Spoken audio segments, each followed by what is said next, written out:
Some killers hunt in shadows, others hide in plain sight, but the most unsettling kind are those who leave no trace until it's far too late. In the sprawl of Southern California during the 1970s, a region already on edge from a string of high-profile murder cases, bodies began turning up along highways, not in dramatic crime scenes or ritualistic displays, but in garbage bags, neatly wrapped, deceptively clean, as if someone had taken out the trash. Literally, there were no initials carved, no notes left behind, no grand declarations to law enforcement, just sealed black plastic, usually dumped in remote areas from San Diego to Riverside. Inside those bags were dismembered human remains, torsos, limbs, heads, usually washed and cut with unsettling precision. Detectives were baffled by how clean the cuts were, how little blood was left at the dump sites. It was surgical, organized, silent. For months, the bags were attributed to different killers or written off as drug-related executions. No one suspected that a single man, soft-spoken, short, introverted, was quietly moving through daily life with the cold efficiency of a butcher. Patrick Kearney didn't look like a monster. He looked like an accountant. He worked as an engineer, paid taxes, had a live-in partner, but in his spare time, he hunted. Not in forests or alleys, but on highways. He targeted drifters, hitchhikers, young men on the outskirts of society, and then, after taking them home and ending their lives with a single shot to the head, he would dismember them in his bathtub, double-bag the parts, and dispose of them like yesterday's waste. It was one of the most logistically sound killing operations American law enforcement had ever encountered, and it would take years before anyone realized it was all the work of one man. Patrick Wayne Kearney was born in Texas in 1939, the eldest of 3 brothers. His upbringing, while not widely documented in court records, included early signs of isolation and psychological instability. He was known to be extremely thin and small for his age, often bullied and described by classmates as withdrawn. After moving to California, he eventually landed in Redondo Beach, working as an aerospace engineer. By all appearances, he lived a quiet life. He drove a Volkswagen Beetle, attended work regularly, had neighbors who hardly noticed him. But beneath the calm exterior was a man obsessed with control, not just in his day-to-day life, but in how he handled death. The earliest known killings began around 1974, though Kearney later confessed to murders dating back to the mid-1960s. His method was disturbingly consistent. He would drive along highways and pick up young men, often hitchhikers or transients. He chose those who wouldn't be missed quickly. Once back at his home, he would wait for the right moment, usually when the victim was distracted or relaxed, and then execute them with a single shot from a .22 caliber pistol behind the ear. Fast, silent, efficient. There was no screaming, no struggle, no chase, just one move, and then he moved into phase 2, dismemberment. Using tools kept in his bathroom, Kearney methodically cut the bodies into pieces. He washed them to remove evidence, sealed them in trash bags, and disposed of them in random locations along his travel routes. He left no fingerprints, no fibers, no identifying marks. He used highways like a moving conveyor belt of disposal points, each drop distant enough from the other to make patterns hard to detect. He kept no trophies, no journals, no photos, just a system, cold, repeatable, and hard to trace. For nearly a decade, the trash bag killer eluded capture, not because he was invisible, but because the system failed to connect the dots. In an era before integrated databases and national DNA matching, bodies showing up in separate counties were treated as isolated cases. One bag was found near Riverside, another near Indio. One torso was pulled from a shallow ditch outside Long Beach. The detectives assigned to each crime scene had no reason to suspect a common source. Different victims, different jurisdictions. No crime scene, just dumped parts, the remnants of lives erased without sound. It wasn't until 1977 that a single misstep pulled the curtain back. Kearney had taken in a young man named John LeMay, age 17. When LeMay went missing, witnesses traced him back to the home Kearney shared with his partner, David Hill. By that point, the pressure was closing in. When police approached the home, they found the men had fled, but what they left behind was damning: blood traces, ballistic evidence, and eventually a body. Days later, Kearney and Hill surrendered to police in Texas. What followed wasn't a trial full of denials. Kearney confessed, in shocking detail. He admitted to at least 21 murders. He described the disposal methods, the patterns, the rationale. He even helped identify bodies that had remained cold for years. The case was so overwhelming in evidence and confession that prosecutors didn't need a lengthy trial. He was sentenced to life without parole, a quiet end for one of the most ruthlessly efficient killers California had ever produced. But even with the conviction, one question remained unanswered: how many more victims were there, and how many were never found? Patrick Kearney's confession was as cold as his crimes. He didn't show remorse. He didn't cry. He didn't ask for forgiveness. He simply laid out the facts, calmly and methodically, like he was reciting a grocery list. The number of victims was never clear. Officially, he confessed to 21 murders. But authorities long suspected there were many more. Some experts estimated the true count could reach as high as 43. There were gaps in his timeline, unexplained disappearances that matched his pattern, and remains that were never positively identified. When asked why he killed, he gave no dramatic answer. He said he just wanted to get rid of them. Not because of rage, not because of voices or delusions, but because it made him feel in control. The most terrifying killers aren't always the loud ones. They're often the ones who say the least. Kearney was small, intelligent, and unimposing. He didn't fit the profile of a monster. He lived in quiet neighborhoods, paid his rent on time, and waved politely at neighbors. He wasn't erratic or unstable. He was consistent, organized, invisible. That invisibility allowed him to operate without suspicion for over a decade, quietly slaughtering men, disposing of their bodies in garbage bags, and blending back into daily life without a ripple. And when the system finally caught up to him, it wasn't because of brilliant detective work. It was because of one careless link. One victim who had a name, a record, a trail.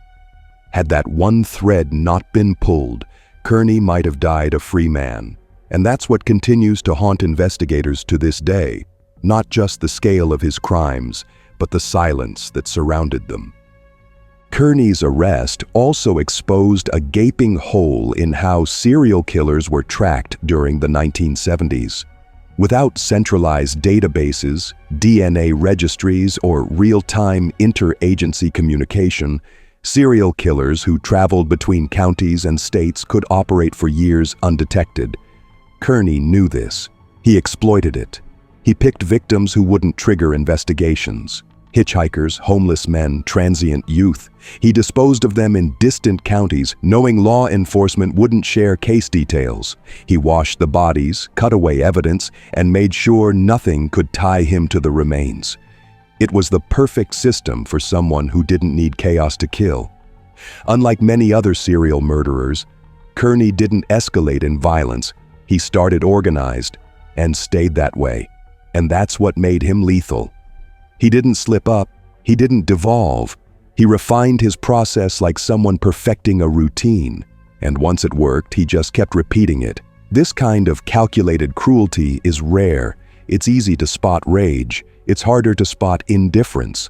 Kearney's case remains one of the most disturbing in U.S. history, not because of what he did, but because of how quietly he did it. No headlines, no fanfare. Just death wrapped in plastic, dumped on the side of a freeway. After his conviction, he was sentenced to life in prison without the possibility of parole, currently serving at California State Prison in Mule Creek. But even decades later, his story is used in law enforcement training across the country as a case study in what happens when a killer learns how to use the system's blind spots. And yet, for all his calculated logistics, Kearney was ultimately a man hiding behind patterns. He didn't chase the spotlight, but he also didn't stop himself. His confessions weren't signs of guilt, they were acts of release. He had been caught, so he dumped the data, knowing he'd never leave prison again. And maybe that was the end he always expected. But while Kearney's methods were defined by order, there was another killer stalking California around the same time, one who embraced chaos, who thrived in it, and who turned every crime scene into a message. If Kearney was surgical, the next man was sadistic. If Kearney was invisible, the next man made sure his name echoed in every newspaper in America. And if Kearney's reign of terror was a whisper, the next killer came in screaming. Just a few years after the final trash bag stopped appearing on California highways, the night grew darker. And in that darkness, a new name emerged. A name spoken in fear by the press, by the public, and by police. The Night Stalker. There are murderers, and then there are those who turn entire cities into crime scenes. After the quiet, calculated logistics of Patrick Kearney, California was about to meet chaos in its rawest form. In 1984, Los Angeles found itself under siege by something different. The violence wasn't clean. It wasn't hidden. It was loud, grotesque, and terrifying in its unpredictability. People started locking their windows in the summer heat. Parents checked on their children 4 times a night. Dogs barked at nothing. The newspapers gave him a name, the Night Stalker. He didn't wait in alleys or lure his victims. He broke into their homes in the middle of the night, armed with guns, knives, or blunt objects, anything he could use to kill, maim, or terrify. His victims weren't chosen by race, age, or gender. He struck wherever he wanted. He murdered senior citizens, attacked entire families, and left behind a trail of blood that crisscrossed county lines. And unlike other killers who tried to hide their crimes, Richard Ramirez seemed to bask in the fear. He didn't cover his tracks. He didn't dispose of bodies carefully. He left messages on walls. He lingered in homes. He stole things just to show he'd been there. His violence wasn't just about death. It was about leaving a scar on the city. And for over a year, he succeeded. Ramirez turned Los Angeles into a prison. People didn't go out at night. They reinforced their doors. Locksmiths couldn't keep up with demand. The police had few leads, and every few days, there would be another scream in the dark, another horror scene in a quiet neighborhood, and another press conference with no answers. Richard Ramirez was born in El Paso, Texas in 1960, the youngest of 5 children in a household marked by violence, trauma, and instability. His father was a former police officer with a violent temper. As a child, Ramirez suffered multiple head injuries and developed epilepsy. But the damage ran deeper. In his early teens, he became fascinated with death after spending time with a cousin who had returned from the Vietnam War. This cousin showed him graphic photos of atrocities committed during the conflict and even boasted about killing and mutilating women. Ramirez absorbed it all. He started using drugs, broke into homes, and drifted from school to the streets. By the time he moved to California in the early 1980s, he was already sliding into a life of petty crime. But what no one realized was that he wasn't just looking to steal. He was looking to harm. In June 1984, his first known murder took place. A 79-year-old woman named Jenny Vincow, found in her apartment stabbed repeatedly and nearly decapitated. The randomness of the killing stunned police. There was no motive, no connection, just pure violence. And then the killing stopped, for a while. Almost 9 months passed before Ramirez struck again. But when he returned in 1985, it was like the floodgates had opened. Over the next several months, Ramirez went on a spree of killings that would terrify Southern California and later the San Francisco Bay Area. He struck at night, targeting homes that were unlocked or poorly secured. He carried multiple weapons. He often wore black, and he always disappeared before anyone could catch him. What made him so terrifying wasn't just the brutality, it was the lack of pattern. Unlike most serial killers, Ramirez didn't target a specific type of victim. He killed the old and the young. He used guns, knives, hammers, and even bare hands. And he wasn't just a killer, he was a home invader, a thief, and an agent of fear. The randomness of his crimes made him almost impossible to profile. One night, he would shoot a man in his sleep. The next, he would bludgeon someone in their living room. Sometimes he would enter a house and simply ransack it, leaving without touching the people inside. Other times, he would return to the same neighborhood twice in 1 week. Law enforcement was overwhelmed. The media fanned the flames, labeling him satanic, evil, and soulless. The city's residents, particularly in Los Angeles and surrounding counties, began to feel like they were being hunted. Every creak at night became a cause for panic. Residents formed neighborhood watches. Firearms sales spiked. Families installed alarms and doubled locks on every door. But still, the killings continued. He left bloody footprints. He left pentagrams on walls. He left behind a sense of dread that blanketed the city. And with each new attack, the pressure on police increased. Dozens of detectives were pulled onto the case. Sketches were circulated. Witnesses were interviewed. But there was no clear pattern, no single jurisdiction handling all the cases, and no name. Ramirez was a ghost moving through the night, killing with abandon and vanishing before the sun came up. For the victims who survived, and there were several, the trauma was indescribable.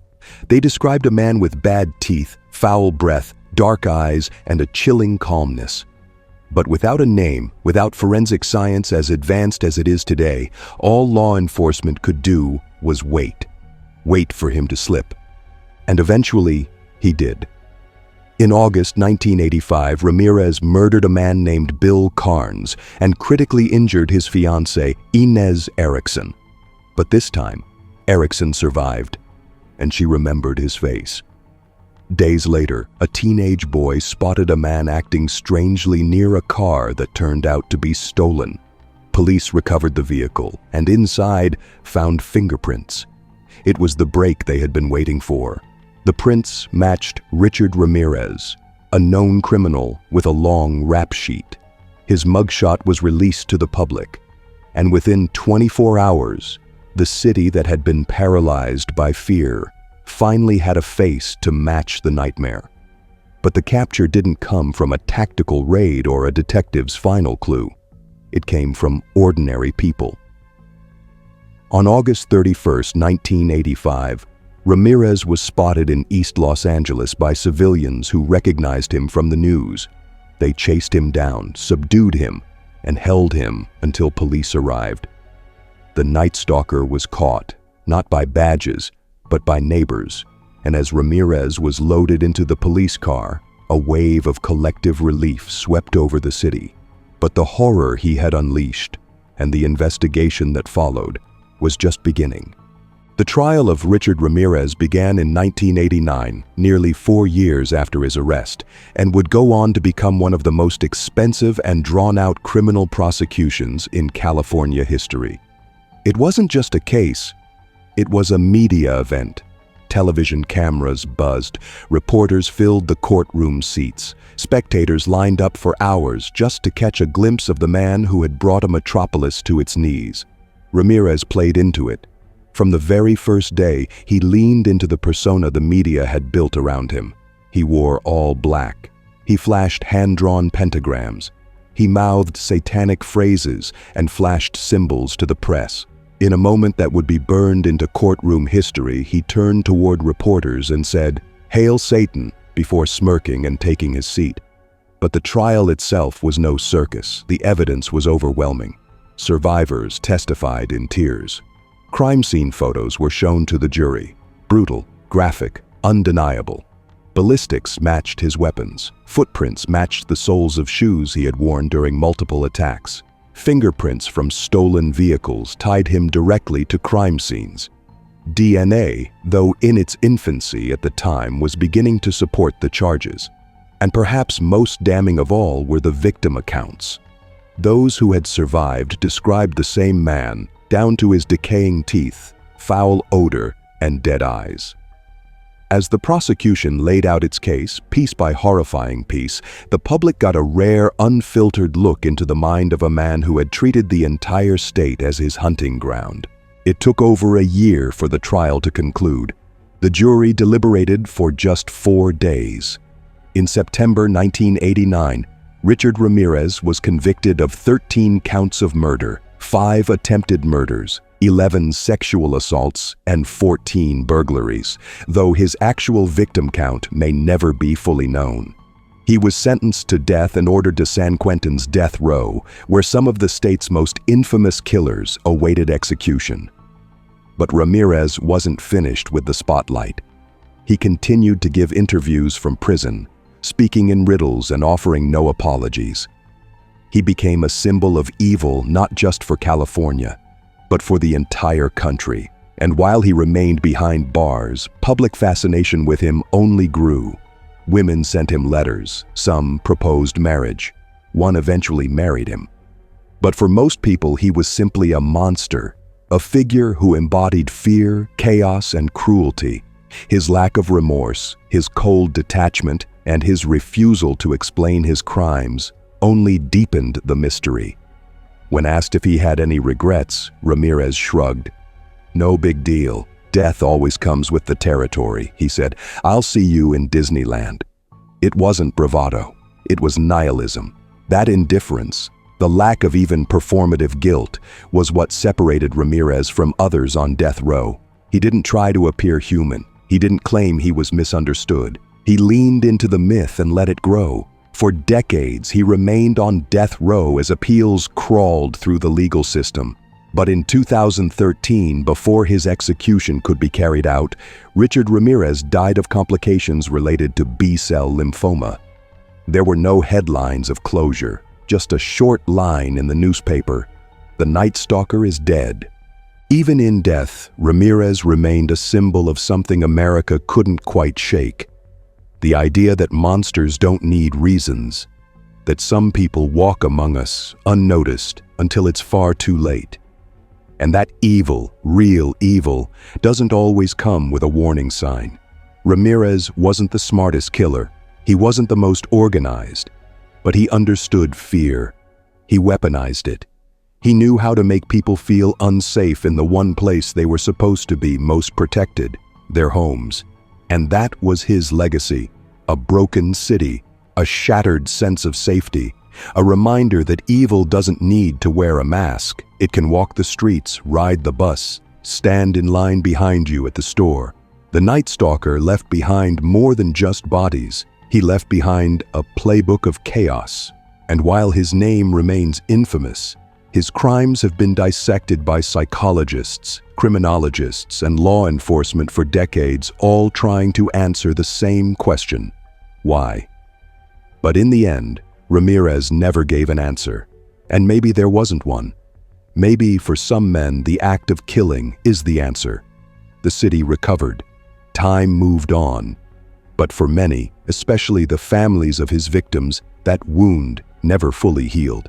And in the years that followed, California would face other killers, smarter, quieter, and more methodical. One of them didn't make headlines. He didn't leave behind chaos. He didn't even have a consistent pattern. But he did something that set him apart from every other killer on this list. He planned his murders years in advance. He traveled across the country, burying kill kits filled with weapons and tools. He chose his victims at random. He never left a trace, and he almost got away with all of it. His name was Israel Keyes, and his story wasn't about rage or ritual. It was about control. Some serial killers crave attention, others spiral into madness. But Israel Keyes did something different. He designed a system, a blueprint, a nationwide grid of death. while others left patterns or signatures behind. Keyes did everything possible to avoid one. He studied serial killers like a researcher, learning what got them caught, then built a life around doing the exact opposite. No calling cards, no victim profiles, no timelines. His murders were silent, random, and terrifyingly clean. But what makes Keyes unlike any other killer on this list isn't just the brutality of his crimes, it's the logistics behind them. Long before anyone ever heard his name, Keyes had buried kill kits in various states, sealed 5-gallon buckets filled with guns, knives, zip ties, cash, and tools. He stashed them in remote woods, behind old buildings, near hiking trails, places only he knew. Then, sometimes years later, he would fly across the country, rent a car hundreds of miles away, drive to the buried kit, select a victim at random, and kill. There was no motive, no link. He didn't know their names. They didn't know they were being hunted. He chose people not based on who they were, but where they lived. If your home was in a quiet neighborhood, isolated and predictable, you were a target. And once the murder was done, he'd vanish. No stolen items, no calls to media, no reason, just death and silence. For years, the FBI had no idea multiple missing person cases across different states were all connected, all orchestrated by one man whose full list of crimes may never be known. Because Keyes didn't leave evidence, he left nothing. Israel Keyes was born in Utah in 1978, raised in a survivalist, anti-government household that moved often and lived in isolation. He grew up learning how to shoot, hunt, build, and disappear into the wilderness. From a young age, he was detached, methodical, and drawn to darkness. By his own admission, his first violent urges began in his teenage years, and by his early 20s, he was already fantasizing about murder. But unlike impulsive killers, Keyes waited. He refined his process. He studied cases and worked on control. In 1998, he joined the U.S. Army and served at Fort Lewis in Washington. By all accounts, he was a disciplined soldier. Nothing stood out, but inside, the planning had already begun. When he left the military, Keyes didn't settle into chaos. He created a double life. He ran a small construction business in Alaska. He paid taxes, dated, raised a daughter. His neighbors described him as quiet but polite. No one suspected a thing. But behind the scenes, he was flying to random cities, renting cars with cash, turning off his cell phone, and stalking homes in the dead of night. He'd select a town months in advance, fly in, dig up a pre-buried kit, and wait. Sometimes he'd walk for hours just to find the perfect target. A house with no alarm system, no dog, a routine family. Then he'd break in at night, kill swiftly, clean up, and disappear. No connection, no witnesses, no fingerprints. He often walked back to his car and drove hundreds of miles before flying home. By the time police found the body, if they ever did, Keyes was back in Alaska, drinking coffee in his kitchen like nothing had happened. His crimes remained completely hidden until 2012, when he made his first and only major mistake. Samantha Koenig, an 18-year-old barista from Anchorage, disappeared from her coffee stand late one night. Surveillance footage showed her being taken by a masked man with a gun. The case went public immediately. The city was on high alert. Unlike his previous crimes, Keyes had kidnapped someone in his hometown, where police resources were concentrated. He forced Samantha to give him her ATM PIN, then killed her hours later and kept her body in a shed, freezing it so he could withdraw money from her account over several days to make it appear she was still alive. He even posed her body for a ransom photo with makeup and sewn open eyes. It was the first time he'd inserted himself into the aftermath. But when he began using her ATM card in other states, federal authorities traced the withdrawals. Surveillance footage in Texas caught his rental car, and he was pulled over during a routine traffic stop. Inside the car were weapons, cash, and Samantha's debit card. Keyes was arrested, and what followed was one of the most disturbing confession sessions the FBI had ever encountered. He admitted to multiple murders. He described traveling across the country, digging up kill kits, stalking families, and disposing of bodies in rivers or shallow graves. And worst of all, he refused to give names. He said he didn't want his victims turned into media sensations. He gave just enough detail to confirm he had killed, but never enough to identify the victims. In one case, he described murdering a couple in Vermont in 2011, tying them up in their home, killing them, and dumping their bodies in a remote area. Their names were later confirmed as Bill and Lorraine Currier.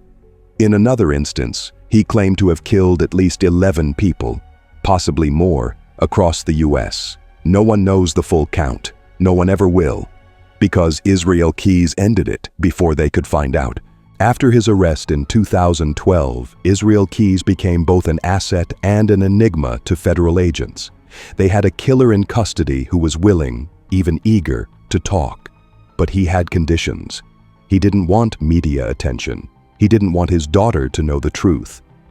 And most importantly, he refused to give names. For investigators, it was like negotiating with a ghost who had written his own rules. Over dozens of hours of interviews, Keyes outlined murders with chilling clarity, how he buried supplies years before using them, how he scouted towns with no pattern, how he flew commercial flights like a tourist, then turned into a hunter in unfamiliar cities. He described how he avoided toll booths, used stolen license plates, left his phone off, and paid in cash. His operational awareness rivaled that of trained spies. But there was no grand ideology, no manifesto, no traumatic childhood excuse. Keyes killed because he wanted to, because he liked it, and because, in his words, it's not as hard as everyone thinks it is. To the FBI, he was a nightmare. Not just for what he had done, but because he proved how easy it still was to murder without consequence if you planned it well enough. Keyes admitted to at least 11 murders across the U.S., but refused to confirm dates or names. He drew maps. He described rivers and highways. He led agents on wild trails that sometimes produced real leads and sometimes didn't. He was in control until the end. The interviews were a slow bleed of horror, breadcrumb trails that ended in dead ends, half confessions, and the occasional smirk. He knew he had information they wanted, and he never gave all of it. As the weeks passed, agents tried to build leverage. They offered plea deals, visitation rights, even minimized publicity, anything to get more names, more dates, more closure. But Keyes remained detached. He toyed with timelines, hinted at new victims, then changed his story. He knew how long decomposition took in certain climates. He knew which counties didn't communicate with one another. He would say things like, "You've probably already got the bodies. You just don't know they're mine." He enjoyed that power. Even behind bars, he was still controlling the narrative. And then, without warning, the narrative ended. On December 2, 2012, Israel Keyes was found dead in his Anchorage jail cell. He had slit his wrists and strangled himself with a bedsheet, a rare double suicide method that ensured success. On the wall, drawn in his blood, were 13 skulls and a pentagram. Whether the skulls represented confirmed kills or were a final misdirection remains unknown. He left a suicide note filled with cryptic poetry, ramblings about demons, and vague references to murder. But no names, no confessions, just silence. With his death, whatever map of horror existed inside his mind was gone forever. The FBI would later call him one of the most meticulous and methodical serial killers they had ever investigated. They issued national bulletins urging law enforcement in all 50 states to reopen old missing persons cases that might match his movements. To this day, new potential victims are sometimes linked to his timeline, but without hard evidence, they remain unsolved. That was the genius of Israel Keyes. He didn't need fame. He didn't need chaos. He didn't even need recognition. He simply wanted to kill, quietly, perfectly, and disappear. What makes Keyes uniquely terrifying is that he functioned like a machine in a system that never saw him coming. His ability to compartmentalize murder and domestic life, to hide in plain sight as a father and business owner, to study his victims without ever learning their names. It rewrote what law enforcement thought they understood about serial killers. There was no spiral, no breakdown, just a cold, professional execution of a plan that began years earlier and could have continued for decades if not for a single misstep. Forensic experts, behavioral analysts, and veteran detectives still use the Keyes case in training seminars, not to explain why killers kill, but to highlight how little the system is prepared for those who don't fit the mold. And in the end, that's what he was, an outlier, a man with no impulse, no passion, no psychosis that could be easily labeled. He was what happens when a mind fully dedicated itself to destruction and discipline. And just like that, he was gone. No trial, no closure, no grave sites for families. Just a series of coordinates on a map and the lingering knowledge that someone like him had walked freely among us for years. But Keyes wasn't the only killer who used the woods as cover, who moved from state to state and treated national parks as hunting grounds. Before his name ever hit a headline, another man was already out there. Older, scruffier, less refined, but no less lethal. He drove a white van through the Blue Ridge Mountains and stalked hikers on remote trails. He carried rope, a knife, and duct tape. He pretended to be lost. Then he struck.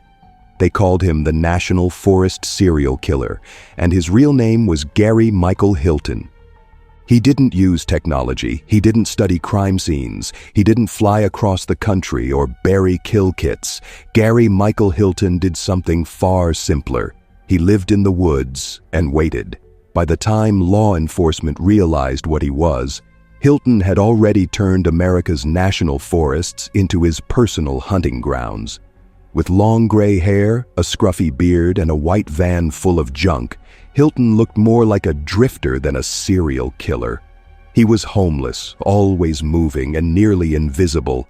He blended into the Appalachian landscape so completely that hikers often passed him without notice, just another old man sitting on a log, pretending to read a map or sip from a thermos.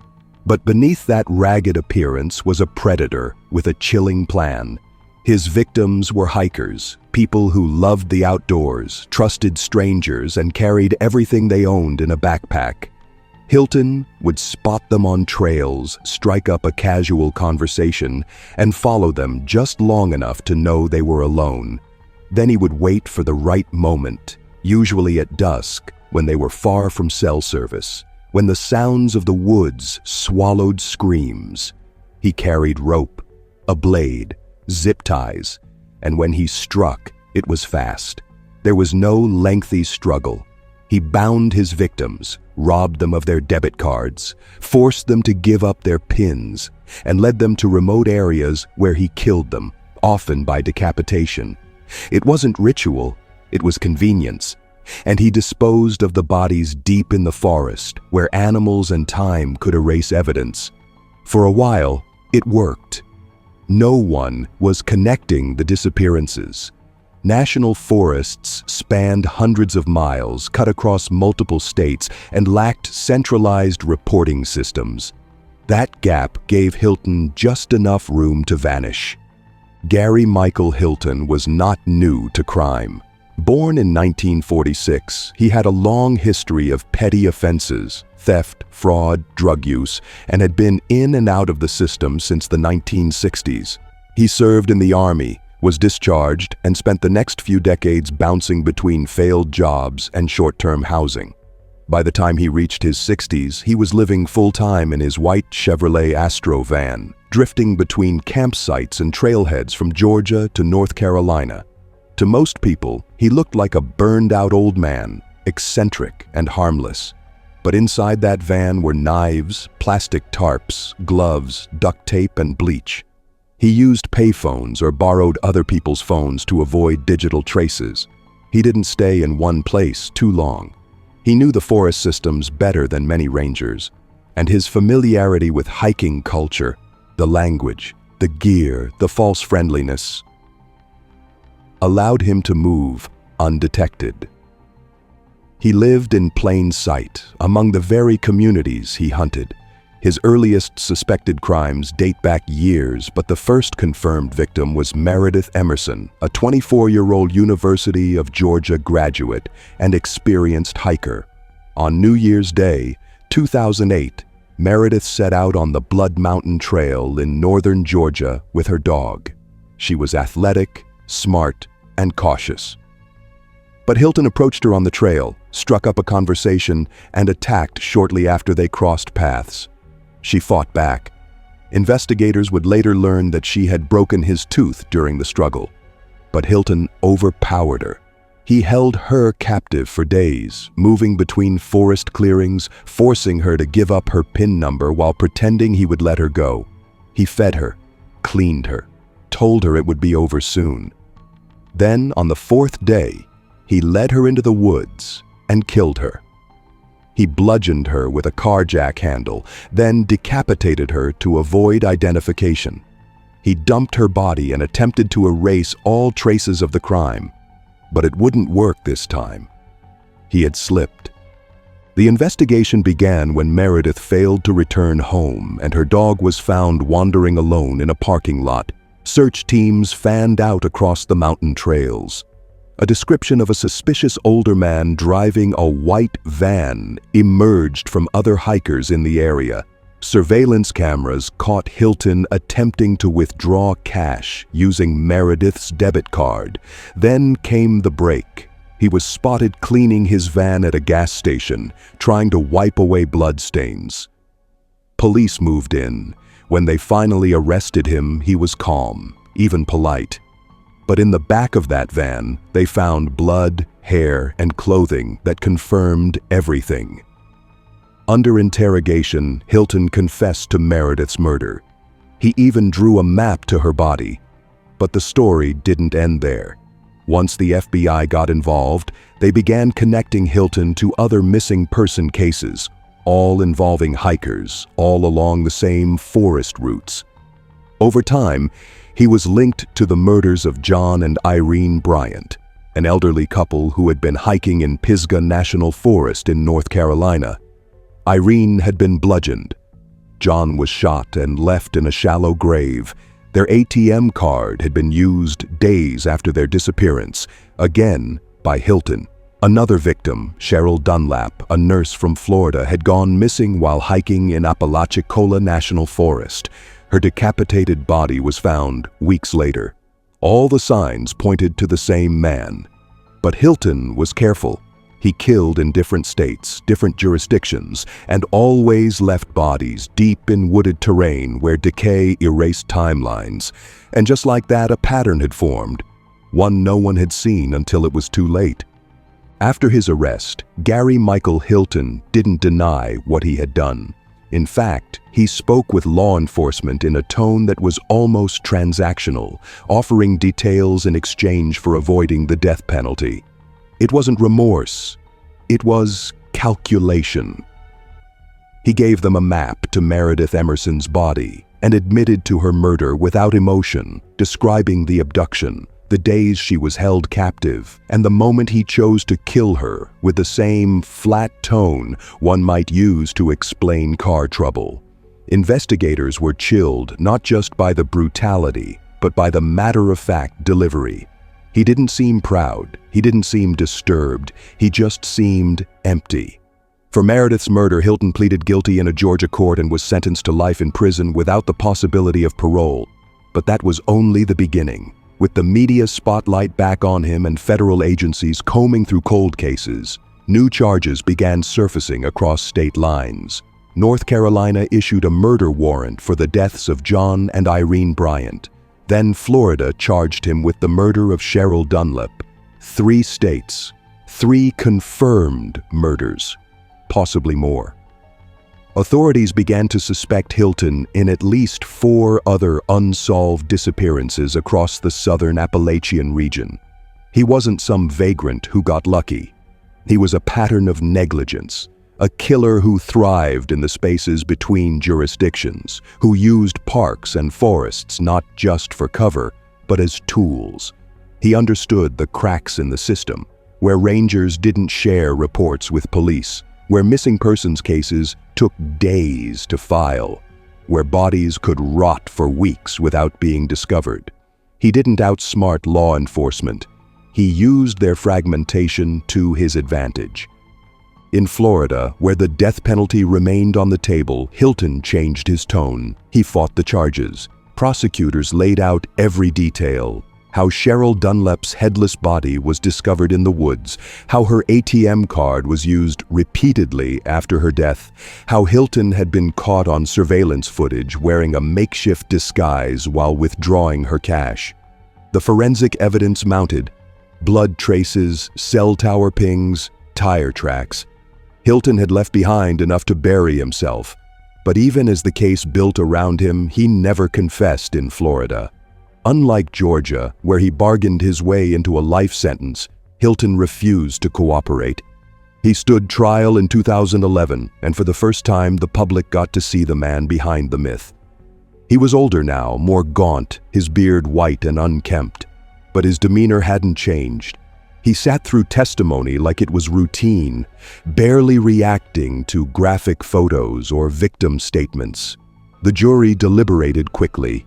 He was found guilty and sentenced to death. The courtroom was quiet when the verdict was read, but outside, the forest communities he had haunted for years exhaled for the first time. Hilton was transferred to death row, where he remains to this day, an aging predator locked away from the terrain he once hunted. But for investigators, his conviction brought no sense of closure.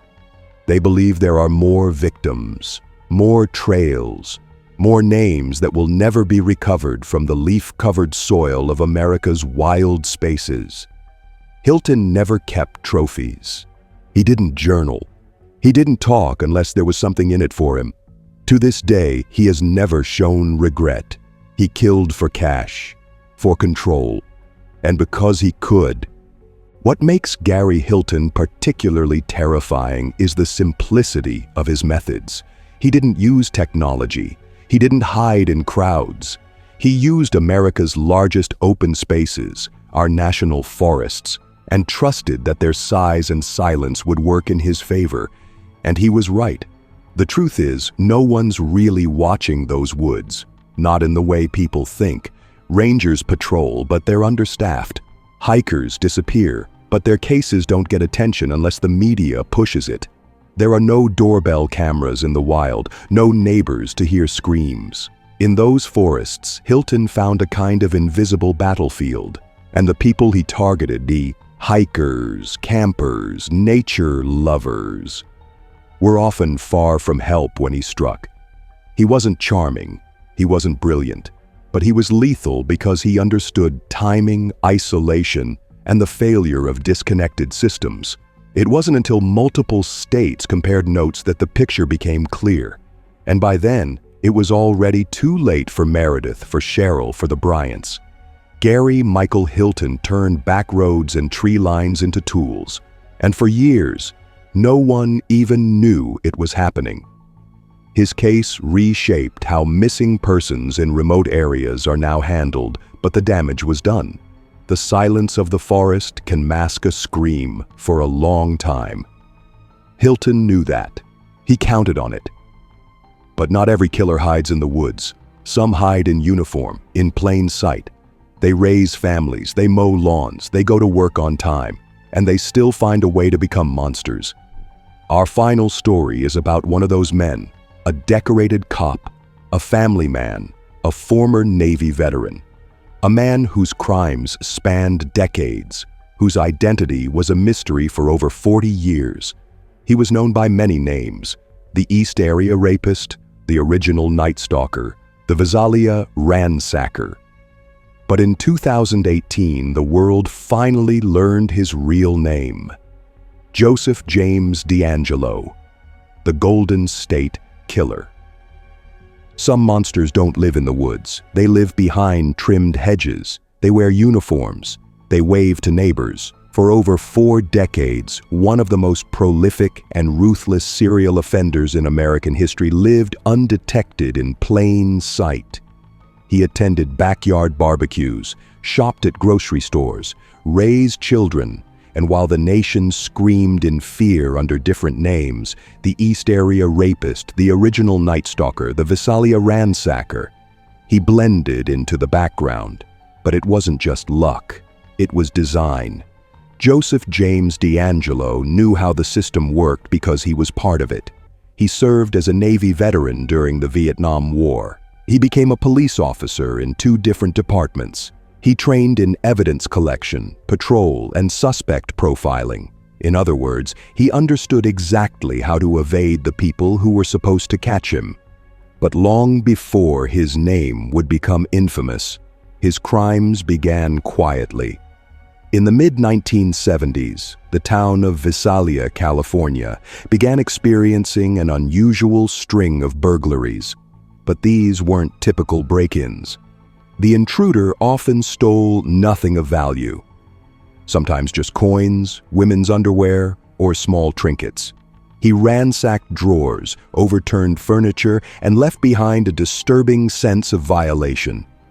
In some cases, he returned to the same house multiple times.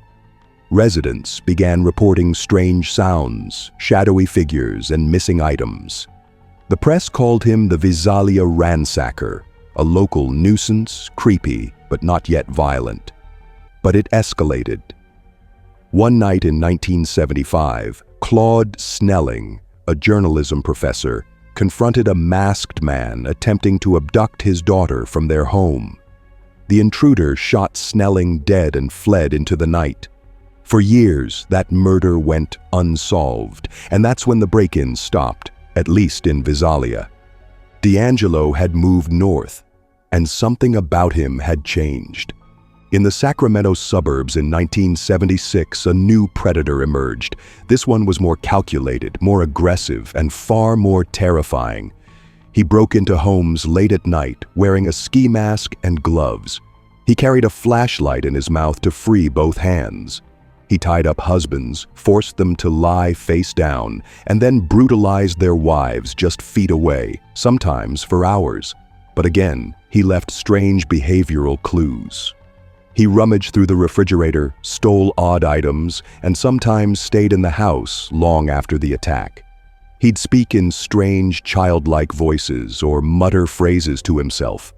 Victims said he seemed to enjoy instilling fear more than the act of violence itself. He would vanish on foot, leap fences with athletic precision, and disappear into suburban darkness.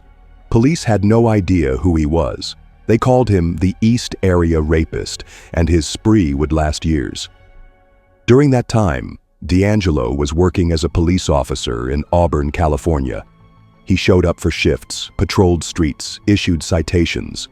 And when off duty, he returned to stalking, raping, and eventually killing. When he was caught shoplifting dog repellent and a hammer in 1979, he was fired from the force. But the attacks didn't stop. They just moved again, further south. And this time, the escalation was brutal. Between 1979 and 1986, the East Area Rapist evolved into something darker. In Southern California, a new killer appeared, one who broke into homes at night, tied up couples, and murdered them. He used blunt force, knives, or firearms. No one knew this was the same man. The media now called him the original Night Stalker. His crimes were eerily similar in execution, but far more lethal. Entire communities were gripped with fear. People bought dogs, installed floodlights, slept with shotguns under the bed. But it didn't matter. He was always one step ahead. He left no usable fingerprints, no DNA in the 1980s forensic climate, and no clear motive beyond dominance. His attacks were silent, strategic, and spaced just far enough apart that different jurisdictions failed to connect the dots. Over time, the trail went cold. The original Night Stalker vanished. No one ever saw him again. And somewhere in the quiet suburbs of California, Joseph James DeAngelo slipped back into normal life. He got married, had children, worked in a warehouse. Neighbors described him as odd, but not threatening. He yelled at people occasionally, talked to himself, but no one suspected he had once been California's most wanted predator. The case files were boxed and shelved. New technology had not yet arrived, and DeAngelo waited, decade after decade, as the nation forgot the name he had once carved into its nightmares. What law enforcement didn't know yet was that all of these men, the ransacker, the rapist, the Night Stalker, were one person, the same man, a ghost with many names. But that revelation wouldn't come until years later, when DNA databases and a new generation of forensic tools emerged from the digital age. Until then, he remained untouched, watching, aging, pretending. By the late 1990s, the original Night Stalker case had all but vanished from the public eye. Investigators had boxes of reports, victim statements, sketches, and even semen samples from the crime scenes, but no name, no face, and no usable fingerprints. The file had turned cold. But in 2001, a quiet bombshell dropped behind closed doors. Forensic analysts retested DNA samples from the East Area rapist and the original Night Stalker and discovered what many suspected. They were the same man, the same biological profile, one predator, multiple identities. That revelation rocked California law enforcement, but it still didn't get them closer to a name. Traditional databases offered nothing.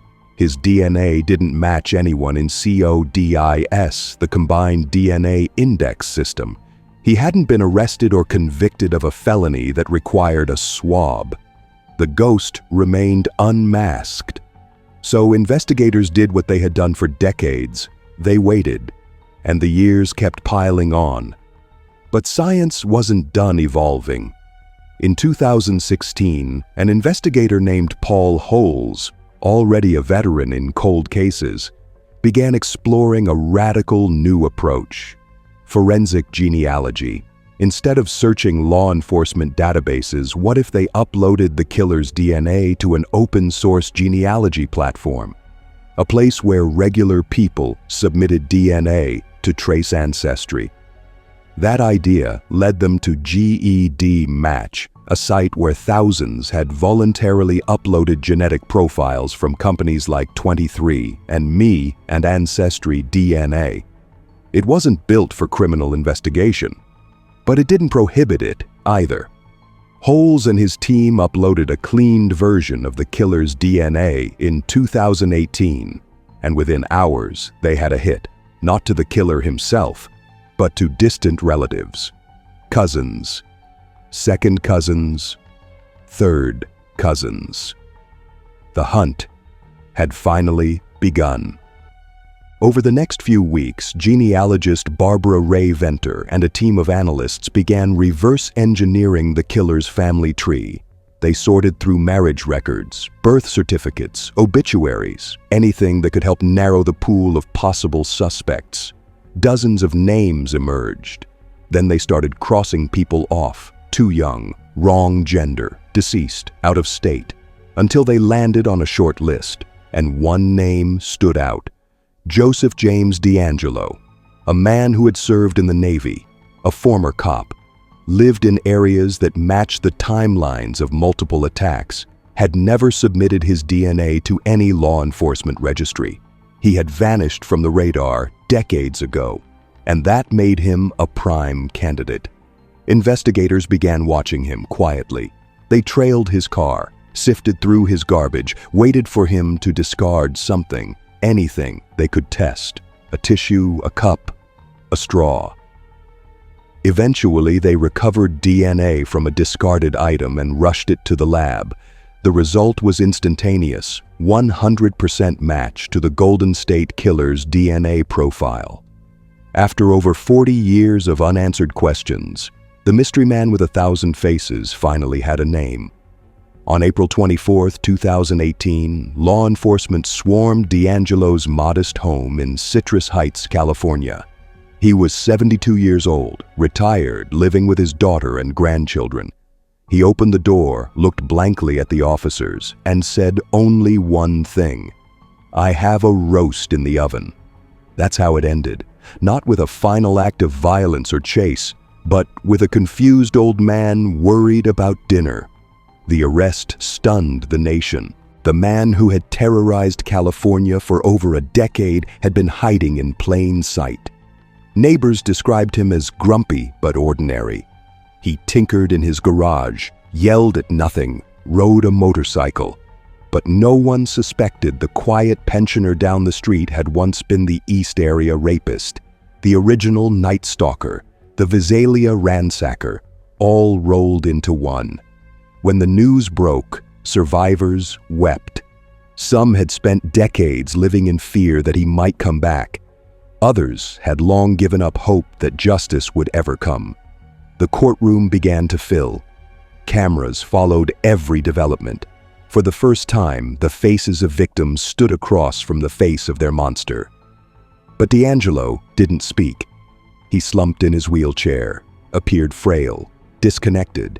Prosecutors believed it was an act, and they were right. Surveillance inside his jail cell showed him climbing, walking normally, and talking to himself. He was fit, cognizant. He knew what was happening, but after years of dominating others, he now faced the one thing he couldn't control: being seen. Finally, truly, undeniably seen. The weight of his crimes was staggering. Prosecutors charged him with 13 counts of murder, 13 counts of kidnapping, and dozens of rape and burglary charges that had expired under the statute of limitations. The evidence was airtight. The DNA, the timelines, the MO, it all lined up. But the case was too massive, too sprawling to take to trial without further trauma to survivors. So D'Angelo entered a plea deal. Life in prison without the possibility of parole. In exchange, he admitted to 161 uncharged crimes, including rape, burglary, and attempted murder. The court allowed victims to speak during sentencing, and one by one, they stood and addressed the man who had stolen their peace. They told him he wasn't a phantom. He was a coward, a weak man who needed darkness to feel strong. A predator who couldn't even look his victims in the eye when caught. And Joseph D'Angelo sat there, stone-faced, until the final day. When a judge asked if he had anything to say, he whispered into the microphone, "I have listened to all your statements, and I'm truly sorry to everyone I've hurt." But it was too late. Far too late. The room didn't clap. They didn't cry. They just watched him roll away, smaller than they remembered, quieter than they'd imagined, and finally without power. When the news of Joseph James D'Angelo's arrest swept across the country, the reaction was both visceral and disorienting. For decades, the East Area rapist had existed as a myth, a faceless boogeyman whose trail ran cold under dozens of names and fragmented jurisdictions. Many survivors had come to believe he would never be caught. Some had grown old, haunted by the same recurring nightmare. The sound of footsteps in the hallway, the flashlight in the dark, the whisper of rope tightening behind them. But now, there was a name, a face, a former cop with a failing lawn and a rusting motorcycle. And somehow, that made the horror feel worse. Because he wasn't a monster in the woods or a drifter off the highway. He had been a man among them, mundane, invisible, unassuming. He bought groceries, paid taxes, watched TV, all while knowing what he had done, all while remembering every scream, every address, every night. The mask had finally come off, and what stared back at the world was not a wild-eyed killer or a genius criminal mind, but a frail old man who had simply avoided detection by knowing how systems break down. For many, that was the hardest part to swallow. He wasn't brilliant, he wasn't extraordinary, he just knew how to wait and how to hide. The impact on the survivors was seismic. For some, the arrest reopened wounds they had spent a lifetime trying to seal shut.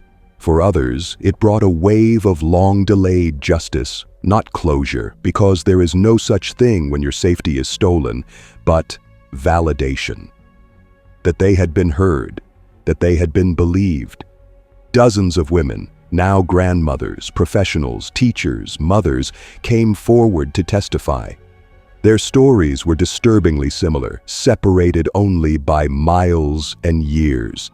They spoke of the fear, the silence, the shame, of being doubted, of locking their windows 3 times a night for 30 years, of waking up in cold sweats at the sound of a branch outside. These weren't just victims, they were survivors of a psychological war. And now, in the courtroom, they looked D'Angelo in the face and refused to flinch. Some described the nights in chilling detail. Others simply stated their names, reclaiming power that had been stolen in an instant. But each voice chipped away at the illusion he had lived behind for so long, the illusion of invisibility, of control. By the time the sentencing was over, the courtroom had transformed into something sacred, not a place of punishment, but of testimony, of resistance.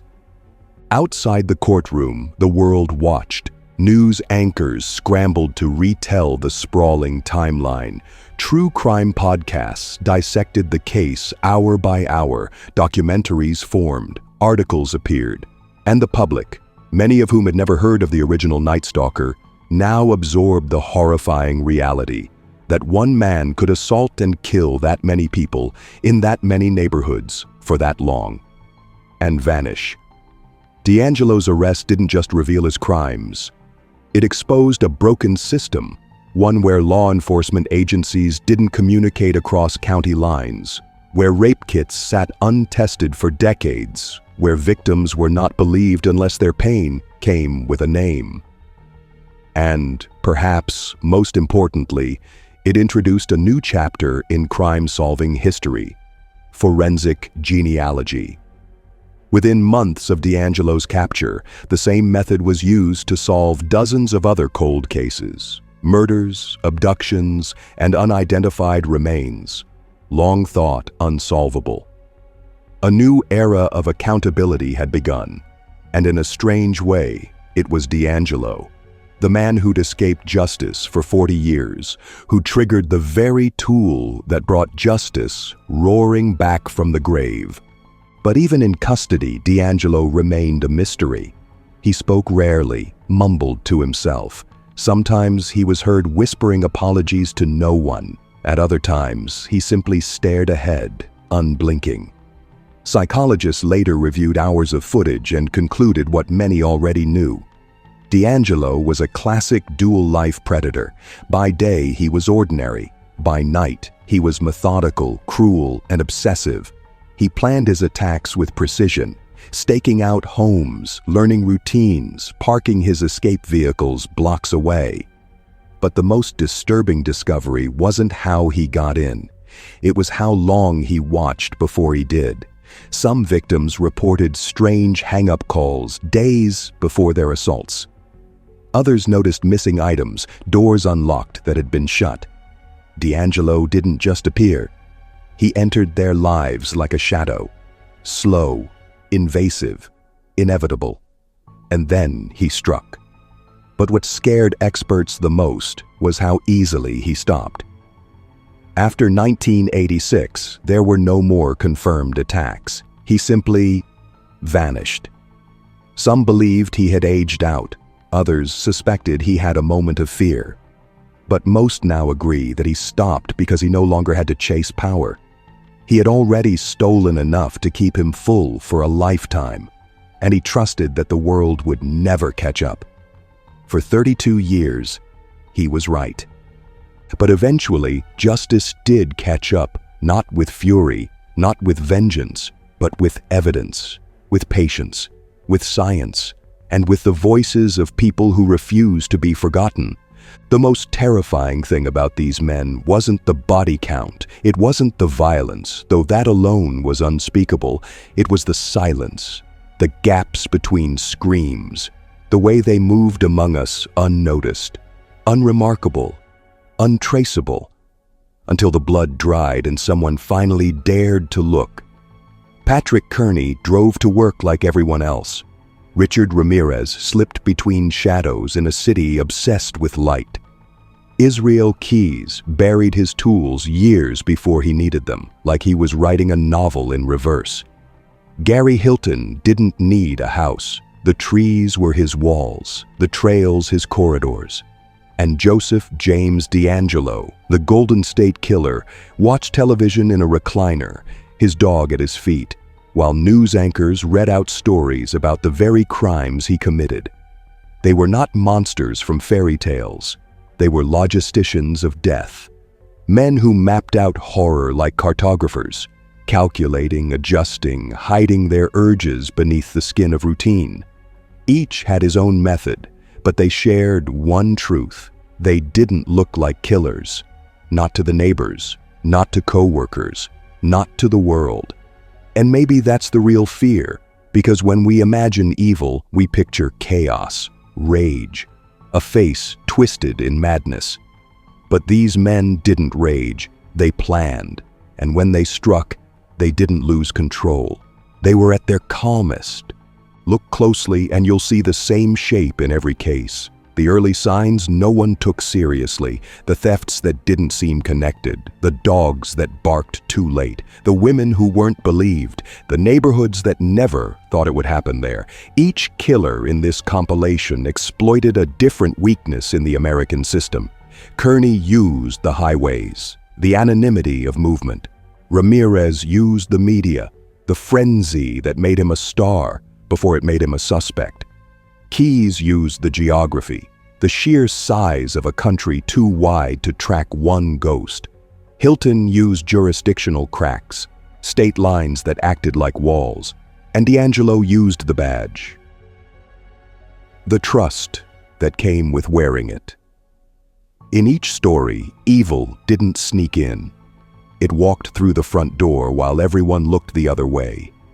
And by the time the bodies turned up, the trail was already cold. These killers weren't hiding in bushes. They were hiding in data gaps, in complacency, in the assumption that monsters look like monsters. But the real ones wear pressed shirts. They take out their trash. They hold the door open for you. If you felt uneasy watching this, that's good. You're supposed to.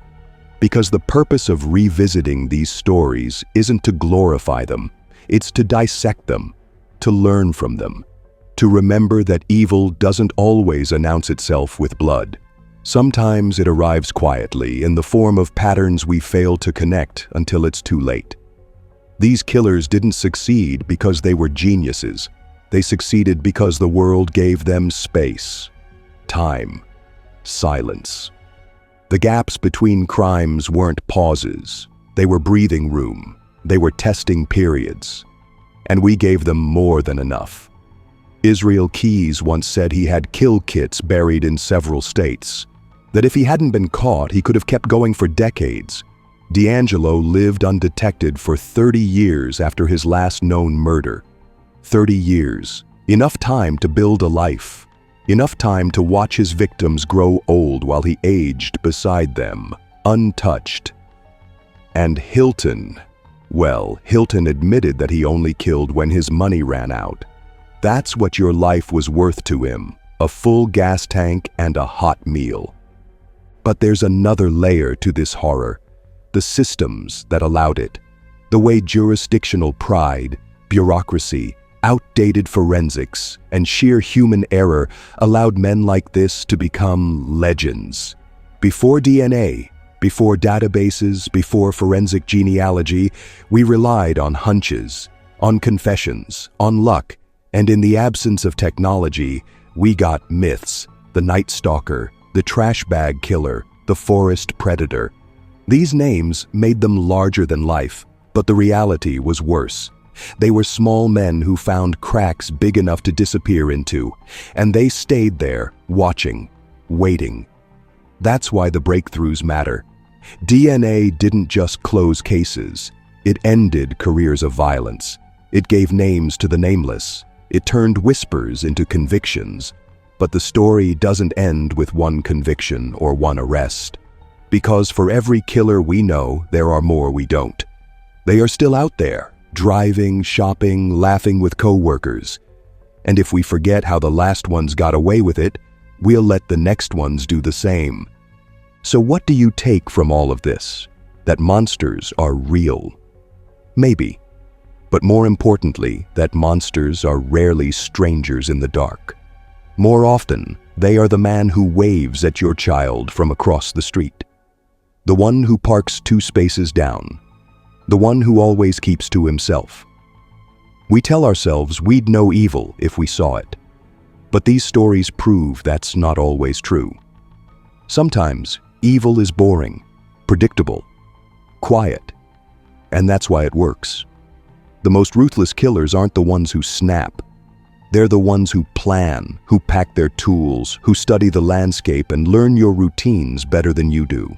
They're not haunted. They're hollow. And that emptiness, that absence of anything human, is what lets them keep going. So if you're watching this from the safety of your home, remember this. The most dangerous people in history didn't look dangerous until someone found the bodies, and by then, they were already gone.